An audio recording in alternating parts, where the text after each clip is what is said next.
gain liberty and equality for Western citizens, we need a education system that creates critical thinking and allows people to develop new lines of thinking, innovations, and also an ability to think for themselves with reason, you know.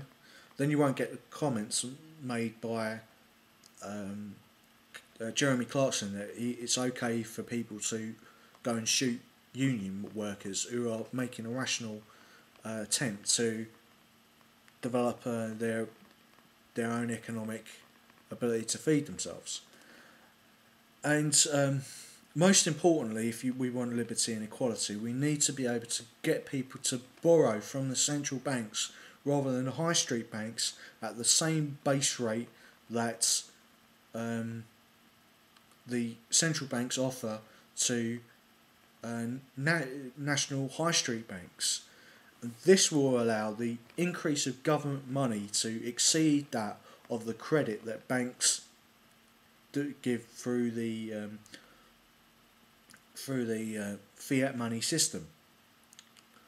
And that will mean that we won't have to go towards a gold standard system, because government money will be greater than credit money. This means that we will have sovereignty over the money supply, which is the most important element of modern sovereignty. Also, if we go down the route that Ron Paul said about having a gold standard, it will give increased power to gold investors, and they will become the new elite as rivals to the central banking elite, which is under some form of democratic accountability, because of course the governments and the army and the national services, national security services, and of course the university system could shut down the central banks.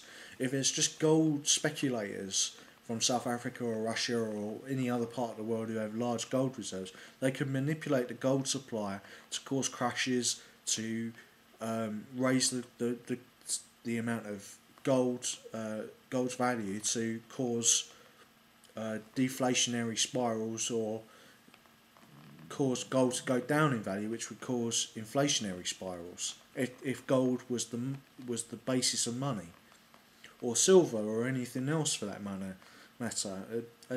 As Keynes said, you don't want money to be linked directly to one commodity. You want it to be linked to as wide a basket of goods, an index of goods as possible.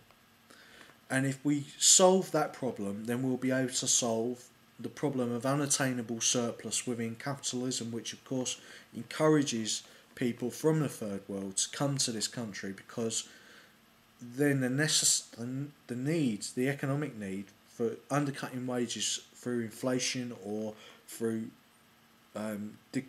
destroying the union movement, while allowing businesses to become ever more powerful and corporations to become ever more powerful, will of course decrease. And of course capitalism is a form of feudalism because capitalist families control the means of production.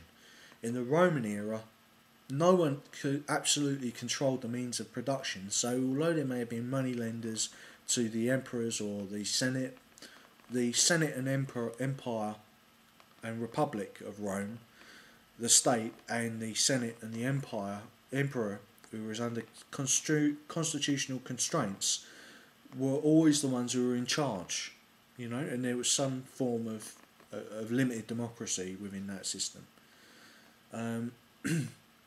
If you don't know all the facts to base your vote on, what is your vote worth?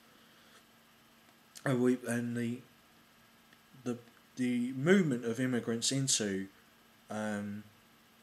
our European and Western world was never voted on, and this has caused a democratic deficit within European and Western societies and American society.